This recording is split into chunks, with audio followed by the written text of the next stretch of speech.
Oh, Gwendina, ba't ngayon ka lang at nag-iisa ka? Nasaan sina Tuantukin at Elvin? Buisit! Iniwan nila ako at binalikan nila si Ina. Nung Umberto, hindi ako papayag na gano'n-gano'n na lang. At hindi rin ako papayag na umalis ka. Pero Inang, Tigilan mo na yung kalokohan mo kay Elvin. pero mahal ko po siya. Mahal ko po si Elvin. Wala akong pakialam kung mahal mo siya. Hindi ako papayag na ilagay mo sa alanganin ng trono dahil lang sa kakitigan ng utak mo. Taksil si Elvin sa kaharian.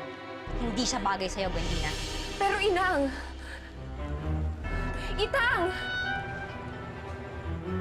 Ano to? Inang!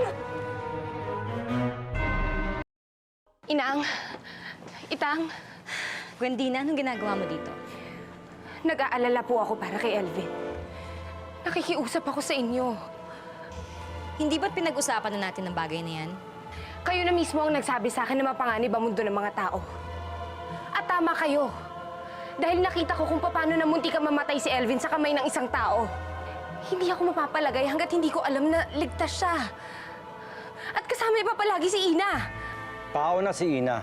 Wala na siyang kinalaman sa ating mga duwende. Pero kasing liit ulit natin siya.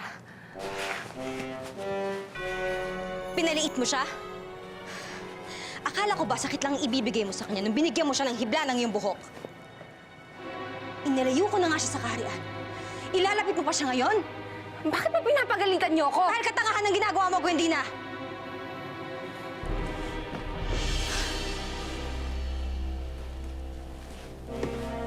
Mahal ko. Maliit na ulit si Ina at lagi niyang kasama si Elvin. Merong hindi tamang nangyayari dito. Huwag ka mag-alala. Aalamin ko ang mga bagay na yan. Walang aagaw sa trono natin. Kaya kailangan pasubaybayan mo si Elvin.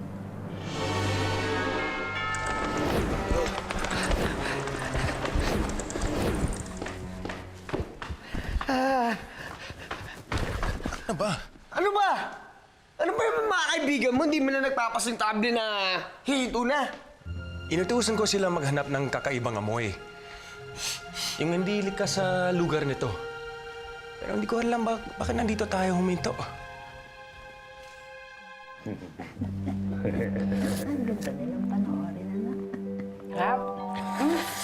So, kayo nga po pala si Impong? At ikaw naman si Impang. Magjowa talaga kayo? 15 dekada na kaming kasal nitong si Impong ko. At masasama kami ng masayang-masaya. Siya nga pala. Pasensya na kayo kung natakot namin kayo kanina, ha? Kasi alam niyo na, napakaraming masamang elemento sa lugar na to.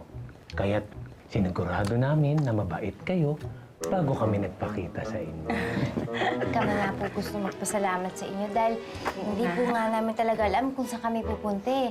Buti na lang po dumating kayo. Eh, saan naman ang punta niyong dalawang magagandang inin? Sa tatay ko. Grandecitas.